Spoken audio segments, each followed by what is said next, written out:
All right, good evening, everyone. Welcome back to Didikanku. Today we have a very special guest. He's a master certified coach and founder of Coaching Indonesia. He was also my trainer into my journey as a coach. So I'm really proud to welcome Coach Falaq. Thank you, David, and I'm really happy to be with you this evening and looking forward to having conversation with you. Yes.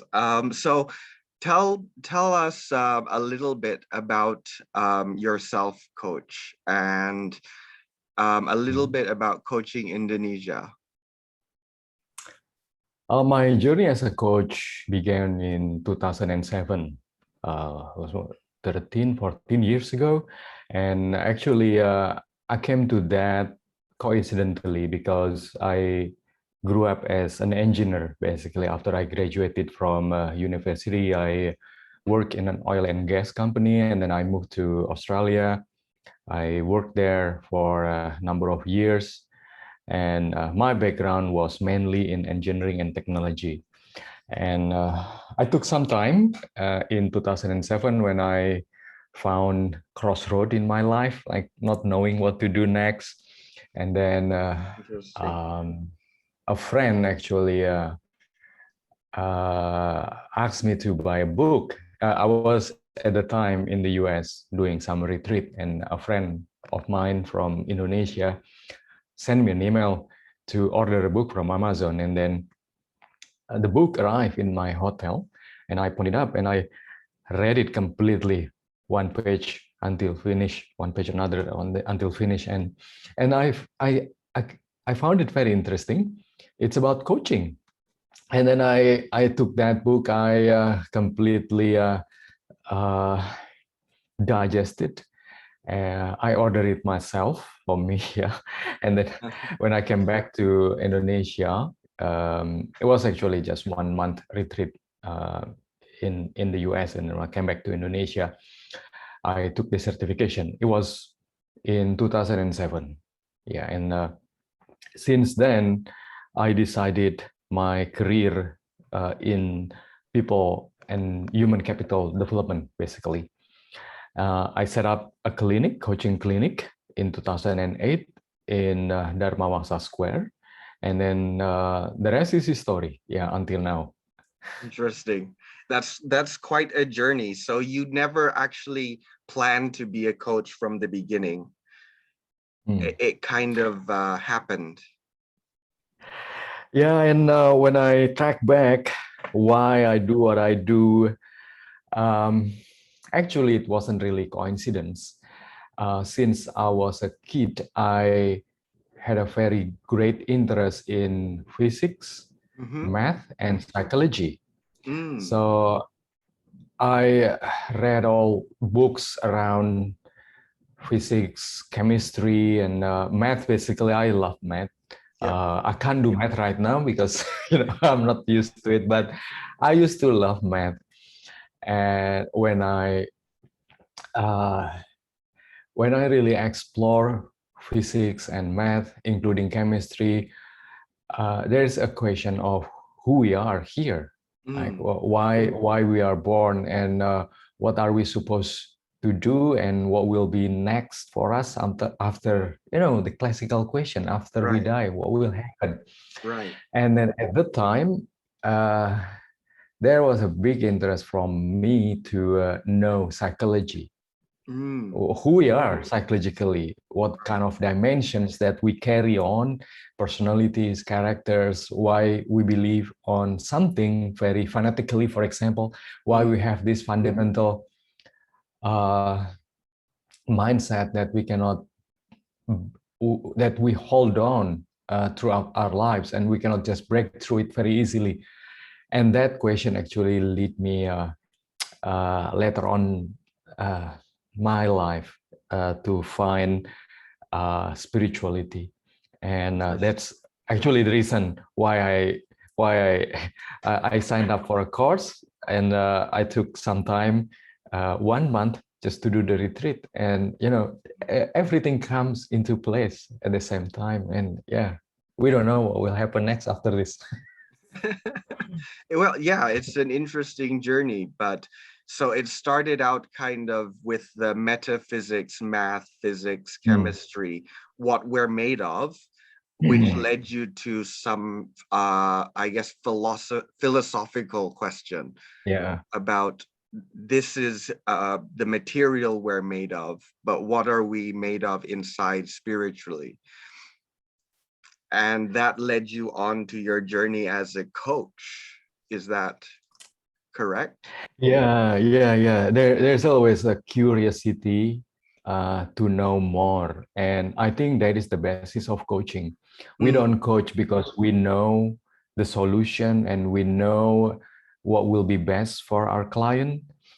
We coach them because we are curious what's mm, going on, and what is the underlying reality behind issues, challenges, and wants. So basically curiosity, and that drives me to know what is more about physics, what is more about technology, math, mm, psychology, spirituality. So what is more, what we don't know right now that we might know at some stage. right, Uh, right. And it all stems from that curiosity of wanting to know more, and I guess being humble enough to know that you don't know everything and there's more to learn. exactly, and that is the interest actually, at least from my point of view. My interest is to understand something that I don't know before, and how can I facilitate conversation with the client Mm, that they also don't know what to do. So we come to a conversation from not knowing what will be best for us, and from that place actually we are curious to know, fitting up puzzles and integrating informations from multiple sources, interpreting, observing. So it's kind of, in a way, it's a physics, like, trying to right, understand the facts. right. And also, when it comes to coaching, uh, there we have the opportunity to exercise our intuition. So it's Mm, not only about logical thinking. Uh, knowing is one side of, one aspect of coaching. Knowing what is happening is actually good, but what about we sense mm, if there is something more, and that is the intuition. And right. yeah, we can talk about it later on. Right, right, right. So that's kind of the coaching aspect of it. Um, was it curiosity and intuition that kind of motivated you to start Coaching Indonesia, which I know has different areas to it as well, which is centered around helping people, as you mentioned earlier. So was that part of the? Yeah, the prime motive of establishing Coaching Indonesia was pretty simple in the beginning, Mhm, that we like to help people. And I think everyone has that same motive deep inside, that we want to help people in one way or another. And that was pretty much the prime motive when we got together at the time, 2011, me and a couple of other partners. mhm, What if our journey of helping people is being formalized mm, in terms of legality? And at the time, we didn't know what to do next, except we just exercise our knowledge and experience, our expertise of coaching to our clients, mm, and it grows until now we have 3 entities legally, One is primarily focused on providing coaching services. The second one is providing education for people who want to be coach. Mm, And this is the school basically that provide certification based on International Coaching Federation standard. right. And the other one is coaching technology, how we scale up coaching into a public domain that we can offer our solution. Or, you know, when we say solution, it's actually the intention of helping people, Right. yeah, in a way that everyone can access coaches. Right. So the idea was born because back in 2016, we have a movement called Impact Movement, because we believe that everyone needs a coach. Mm-hmm. And from then on, we started developing a coaching application. And right now, everyone can access coaches through platform very easily with affordable prices, and they can select from hundreds of coaches one person that they like to engage with. So it becomes very easy right now with the technology. Mm, yes, and I've seen that app, Visa Coach, and it's very, I would say, very intuitive, quite easy to use. Um, but it's interesting that that journey of forming Coaching Indonesia and then forming, I guess first you mentioned like coaching services, which is I believe you providing your services or other coaching or other coaches helping clients directly. And then there's the education side or academy, which I think I went through to get certified, um, which was also a very interesting journey. And then there's the technology side, which is how can we get this out to more people, to impact more people. And that's very interesting. But your journey there, because now you're a master certified coach. So before you started Coaching Indonesia, did you feel you needed to become a master certified coach, or did that kind of happen along the way? Uh, of course, when you when you become when you love something, you Yeah, want to really explore it inside out. yeah. And ICF, International Coaching Federation, provides the journey for someone like me who wants to know more educationally, professionally. So being a coach is not about being a credentialed like Mm, master coach or anything for that matter, but it provides a platform for you to advance professionally by qualifying certain degrees, by passing grades, by being validated by someone who has been in the industry for so long. So for me, actually for me, because I love coaching. So when I decided to build my career around coaching at the time, I stated to myself that one day I will become a master coach. mm, So I really stated that objective to me. But that is not my main reason why I become a coach. And when I talked to one of master coaches that have been around for so long, he said something very interesting, that become a master coach is not about simply having a title, but it's a recognition from professional body that you have undergone a specific journey to become someone. Yeah, like it happens to be a master coach, but it could be something else. right, right. So it's not so much a credential. It's more the experience and what happens along the way to getting that. I guess that title that brings also respect from colleagues within the industry, and not just a credential of master coach. Yeah, I believe so. The experience is what matters. The experience of learning, of um, making mistakes, I suppose, really, and reflecting from that mistakes to learn more. If there is no such a qualification, then we may just walk around and claim that, hey, I have collected thousands of hours of coaching, but no one has validated that qualification. So it's only self-proclaimed.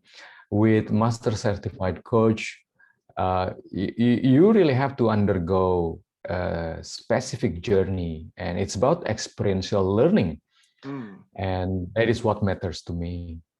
Right, right. It's a lot about the experience. So, would you say that anyone then can be a coach? Anyone can be a master coach, as long as they're willing to go on this journey and be open to this experience? That is very interesting question. I think academically, anyone can become a master coach academically, Right. and it's not too difficult. You know, when I arrived at this, uh, if you have dedication, commitment to keep pursuing what you want, one day you become it.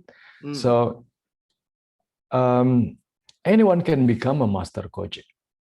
It takes 8 to 10 years, Mm-hmm. to learn and reflect on your practice. But then again, there is a bigger question than that. Can anyone be uh, someone who is valuable to other people Mm. through coaching?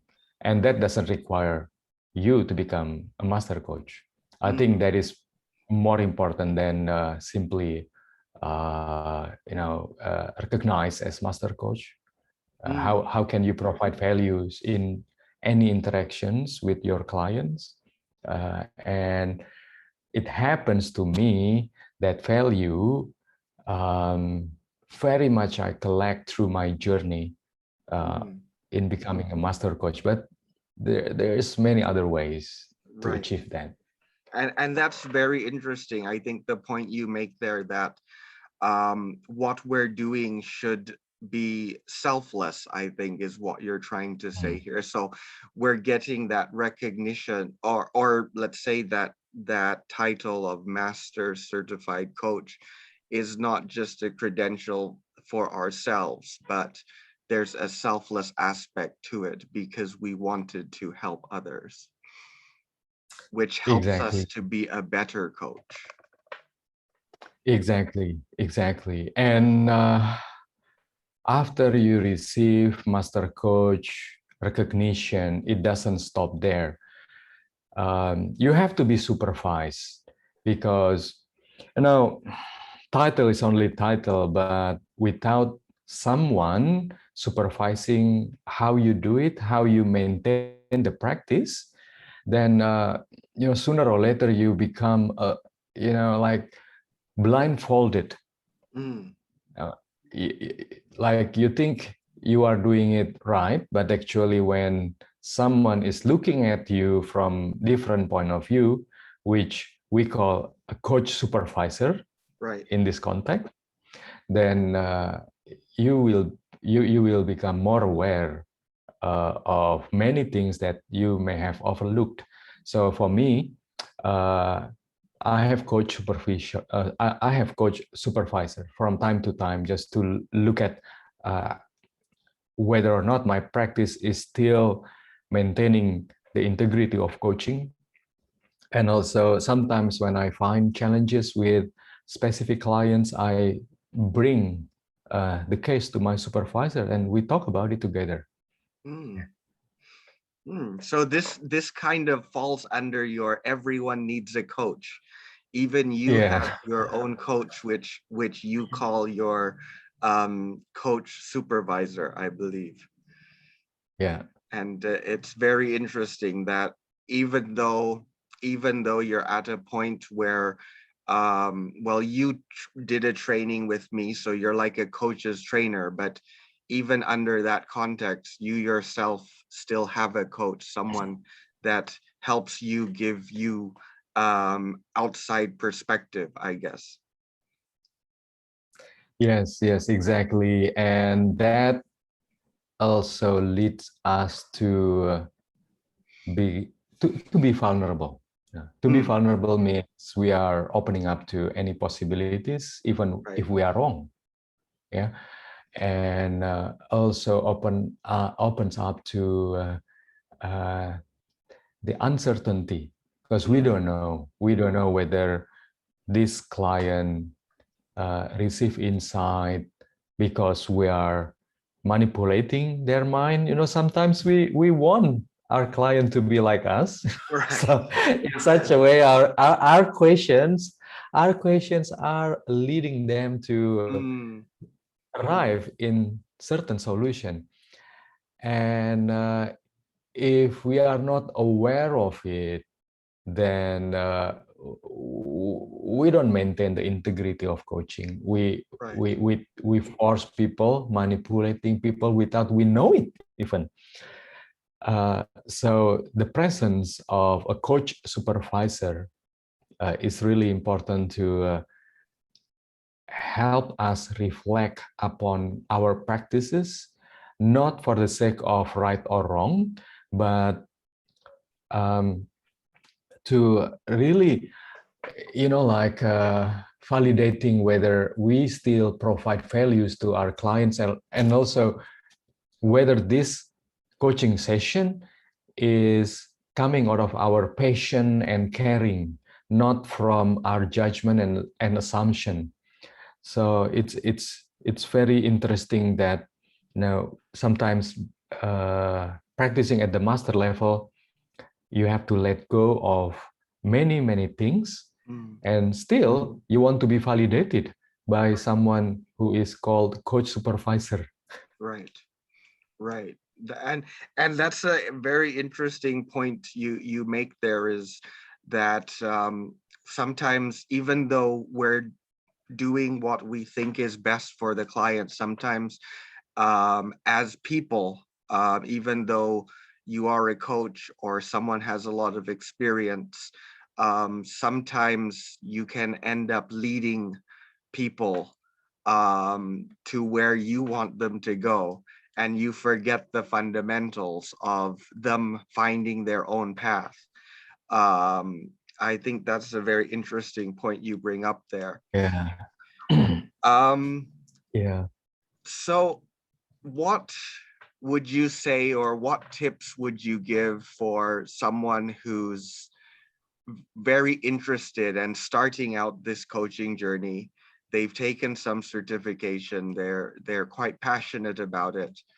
What tips would you have for these aspirational coaches?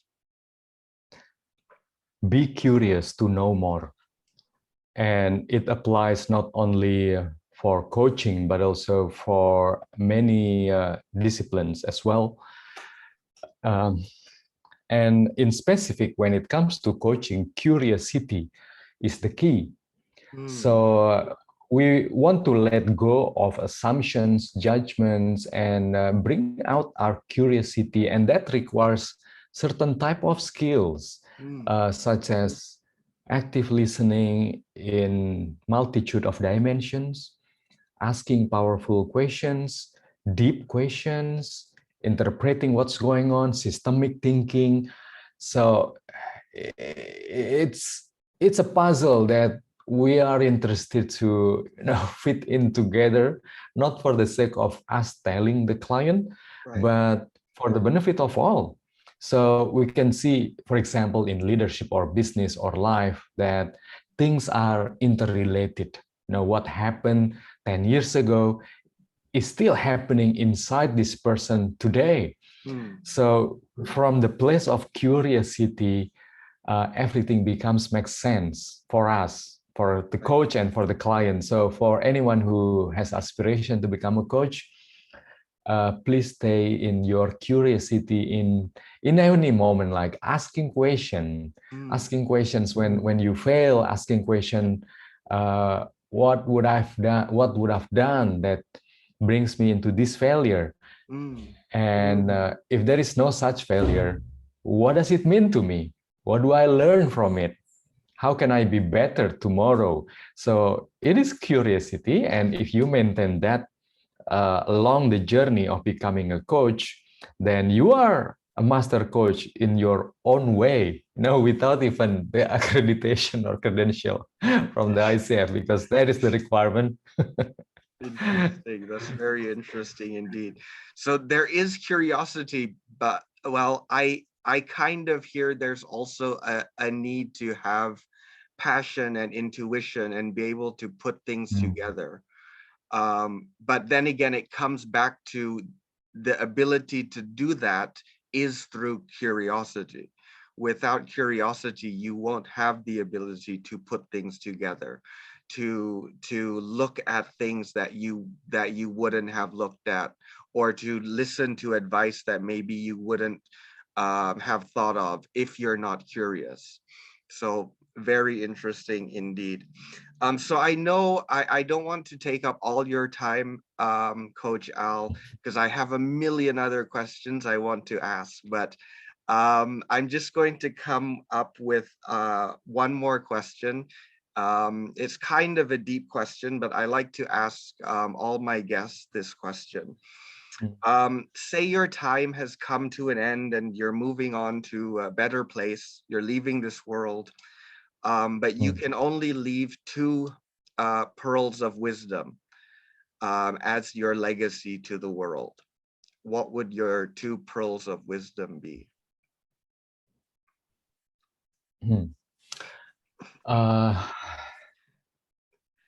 It's a very hard question, yeah.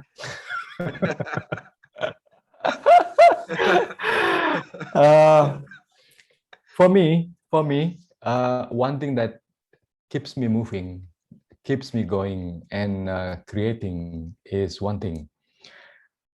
The wisdom is that, what if we have everything that is required to become our best? And how can we know that in every moment we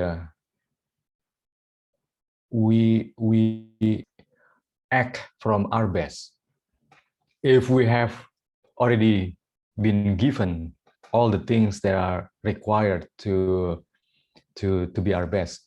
So this is my question every morning, actually, David. Like, like I take a morning walk for 13-40 minutes every morning, and the wisdom is that the biggest regret when we die is that we realize we have had everything that is required to be our best, but we don't use it. The biggest regret is when we realize that we have been given so many chances to act from our best, but we just didn't pay attention to it.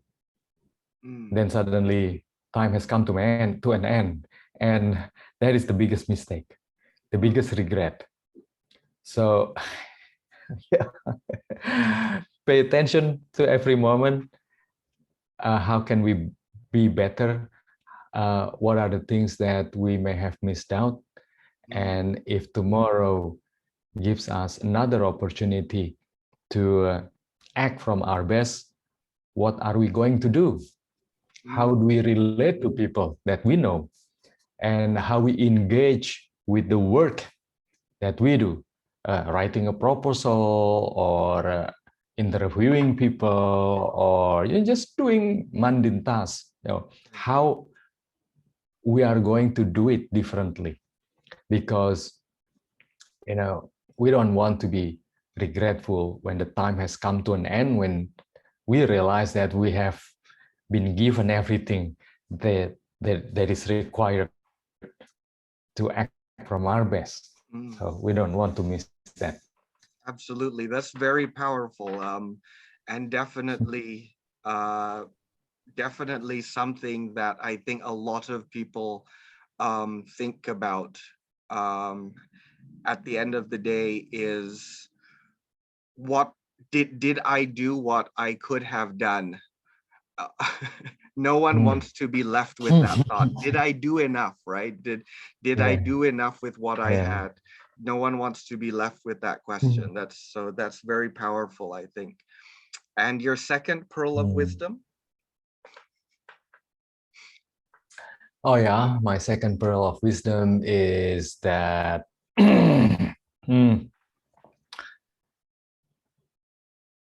what if we are wrong about our fear? What if what we fear of is actually the invitation to really go into it? What if things are different than what we would have thought of before? So be vulnerable and yet be courageous to overcome any fear or challenges, because we don't know if there is actually an invitation to connect with who we are, really, the authenticity of who we are, who is always evolving, who is always learning, and finding something more that could be mysterious, but it's well, you don't know, we don't know, like maybe the unexpected thing that we never thought of before. Right. That again is very very deep and very thoughtful, in a way that, you know, we need to always be humble enough to know that, you know, even though there's a right answer, it might not be the right answer. if you if What we know today, yeah, just like mobile phone, you know, exactly. we thought like 10 years ago we had the greatest technology, but then today it's different, and 10 years from now it will be different again. Right. So things are always changing, and we need to keep an Yeah, open mind for that. yeah. That's very interesting indeed. I mean, like I said, Coach Al, I could ask you 100 follow-up questions from what you just said, and I would really like to, but again, I don't want to take up too much of your time. I know you're busy. So thank you again for coming on and being a guest.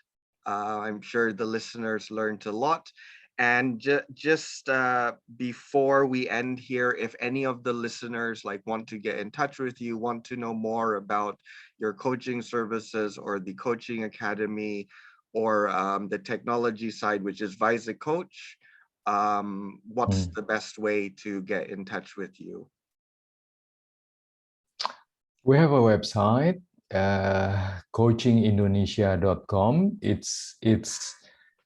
It's being revamped, but you can find many information around coaching, our services, programs, certifications in coachingindonesia.com, or you can download Vice Coach in App Store and Google Play Store. Just sign up and find a coach to receive one free coaching session from them. Yeah, Wow. it's free. Yeah. Wow. So just download the app and you can get a free session to get familiar with coaching. That's very, very Yeah, interesting. And yeah. I'll leave that description in the link below. So thanks again, Coach Al. Thank you for your time. It's been a pleasure. I Thank you. do hope to have you on as a guest again sometime soon, to ask you my next 1,000 questions. So it's all about Yeah, yeah, really happy. curiosity. I have a deep curiosity. Yeah, it's been my pleasure. Really happy to have such a conversation with you. And I do hope listeners take 1 or 2 points, or if you don't take anything, I'm really happy. Yeah, still to be in this podcast with David. Thank you again. Well, I'm sure the listeners will take away a lot from this podcast, as I have. So thanks again, Coach Al. Thank you.